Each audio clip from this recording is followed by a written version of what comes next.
व संख्या चिन्ह यांच्या जोड्या लावायच्या. हा वस्तू म्हणजे काय, ह्या काय आहेत, आईस्क्रीमच्या काड्या. काय त्या संख्या म्हणजे हे अंकाची चिन्ह आहे. हा तर बघा हे किती अंक आहे, किती अंक आहे, मोठ्यानं हे किती आहे, हे किती आहे, हे किती आहे, हे किती आहे. आता बघा हा, आता हे आईस्क्रीमच्या काड्या. हा आता मी इथं हा किती अंक ठेवलाय, 5. किती अंक हा, 5 अंक ठेवलाय.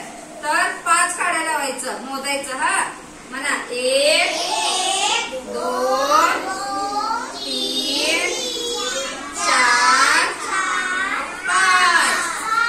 आता मी अंक हा किती अंक आहे, किती अंक आहे, 3. आता किती काड्या ठेवणार मी तर, किती काड्या ठेवणार, 3. किती अंक आहे हा, काड्या किती ठेवणार मग, 3. चला मोजा 1 2 3. आता हा अंक वैशाली